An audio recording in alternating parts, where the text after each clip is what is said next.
there are a lot of people out there. And it's like, how do you pair? How do you sit there and try to figure out what might taste good with something else? And the only thing I could think of was literally you have to look at the notes and see.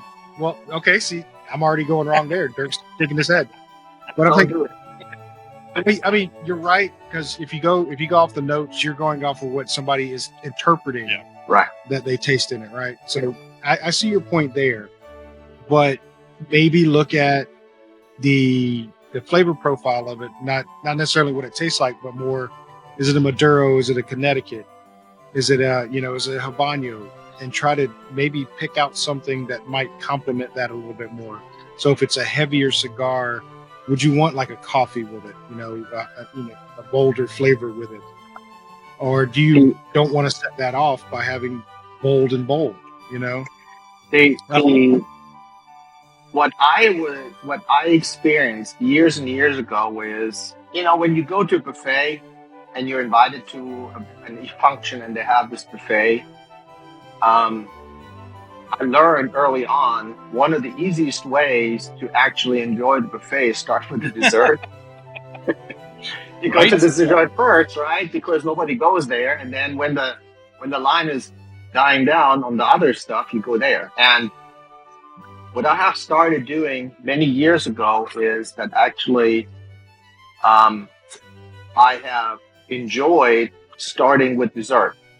And one of my to-go desserts when it gets to cigars or to wine or to whiskey is always the sweet stuff.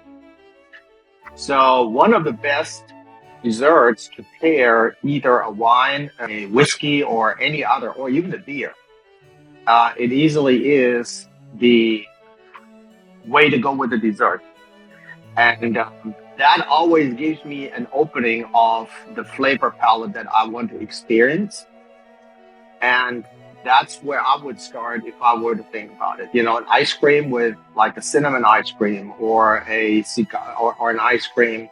A tiramisu is excellent. A tiramisu opens up all sorts of flavors because it has that little bit of licorice in it.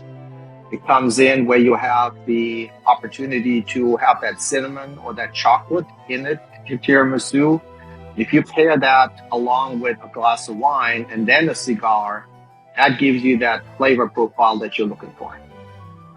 It's really amazing to experience that, to go in and have that tiramisu along with wine and the cigar. That together is my favorite way of experiencing a cigar. I didn't think about that. I'm going to have a slice of apple pie and a cigar.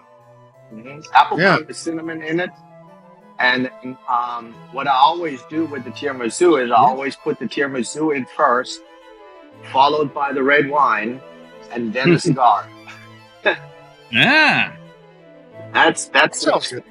It really is. I think what really you talked about how people are following the content that has been written about the cigar.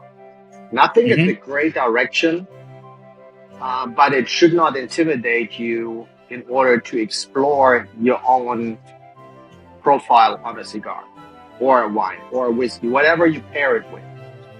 Start and be comfortable, be wild, if you want to call it that, and really direct and try different things. I personally, and I'm not kidding you all, I have never, ever, ever, and I'm now living here in the United States for 30 plus years, I have never had a Dr. Pepper. I'm sending you a case, Dirk. Yeah. Never had that.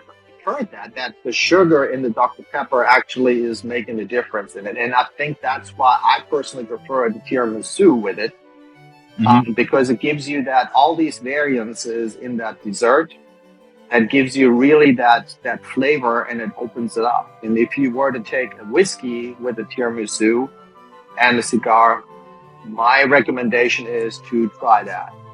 I always tell people, when you go with the cigars and you're starting, go with a light or medium body of the cigar to really get into it.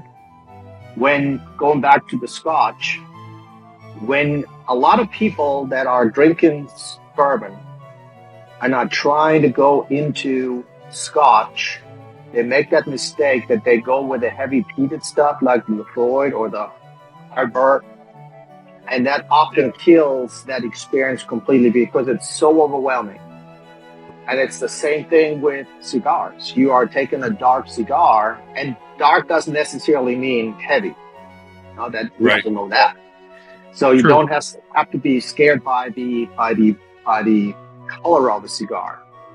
But if you are looking at something pairing, go with what you would drink normally and bring the cigar into the game and experience it that way. That's, from my point of view, a better way than to really 100% rely on what you read.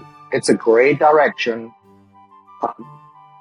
I still struggle often with all the nuances of what is supposed to be in that cigar, what I'm supposed to find. It's the same thing with Scotch. If you put a Scotch in front of me and tell me all these fruits and all this, what you're supposed to find, maybe I'll find it, but not necessarily. Yeah, I wholeheartedly agree there.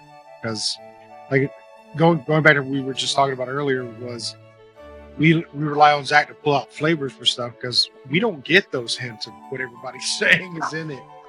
We just don't get it. We enjoy the cigar, we don't enjoy the cigar. We like the taste, we don't like the taste.